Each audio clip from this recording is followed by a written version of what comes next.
Salut à tous, c'est Manu, j'espère que vous allez bien. Moi ça va impeccable. Alors j'ai commencé en intro cette vidéo avec quelques images du camping-car VV éclairé de chez Lego parce que je trouvais que c'était sympa.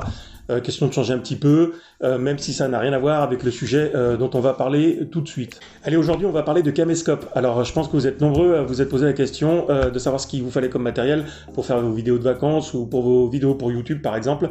Et en toute logique, vous avez été vous renseigner pour voir ce qu'il existait comme caméscope numérique. Eh bien on va voir ensemble que c'est pas forcément le matériel qu'il vous faut pour faire ce type d'enregistrement. On regarde ça tout de suite. Avant toute chose, n'hésitez pas à vous abonner, à enclencher les notifications et à liker, ça sera bien sûr le bienvenu. Alors si on cherche sur Amazon, on va trouver beaucoup de produits entre 60 € et 200 € environ. Certains sont plutôt bien notés, comme vous pouvez le voir sur les images actuellement. On va regarder ça en détail. Alors attention, hein, ils ne sont pas tous nuls bien sûr, simplement posez-vous la question de savoir ce que vous voulez faire exactement avec cette caméra, ça sera beaucoup plus simple. Pour faire quelques vidéos de baptême, de mariage ou d'extérieur, la plupart de ces caméras font l'affaire. Par contre, si vous voulez être un petit peu plus pointu dans vos créations, là ça va se gâter sérieusement. N'ayant pas de budget illimité, ma première idée a été de m'orienter vers la caméra que vous pouvez voir actuellement en image. J'ai pu la tester une dizaine de jours et voilà ce que je peux vous en dire.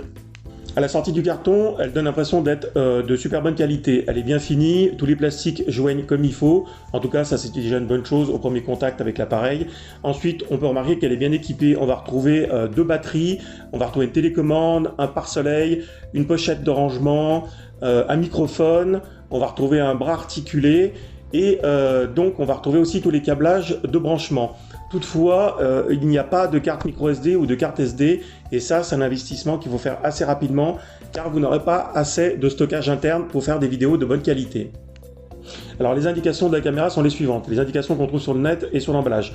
Donc c'est une caméra 2,7K, 36 mégapixels, enregistrement vision nocturne, Vlog, on va retrouver un zoom 16x, un stabilisateur, une télécommande et donc un écran tactile. En termes de vidéo, voici ce que peut donner cette caméra sur le test que j'avais fait pour les prises TP-Link il y a quelques temps.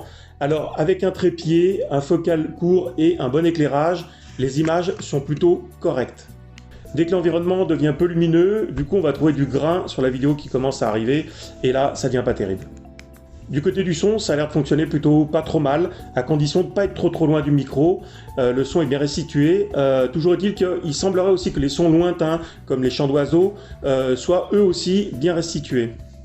Concernant la vision nocturne, moi personnellement, j'y vois pas un réel intérêt de filmer comme ça dans le noir complet pour avoir en fait des têtes de zombies tout blancs, à moins de vouloir avoir une caméra de sécurité, j'en vois pas franchement l'utilité.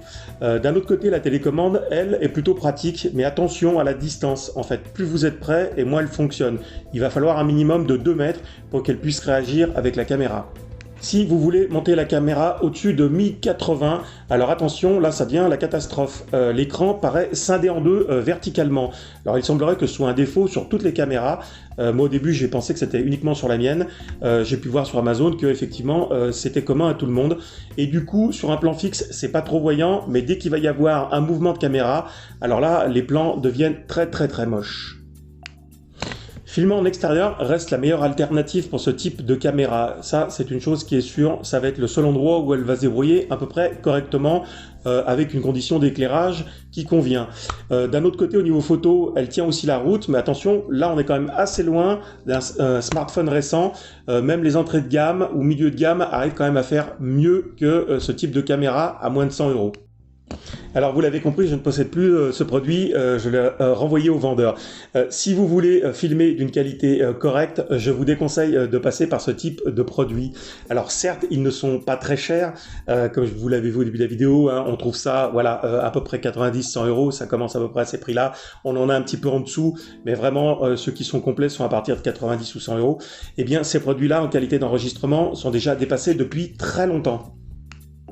La plupart des smartphones de milieu de gamme à peu près 200 € sont capables de faire bien mieux en qualité.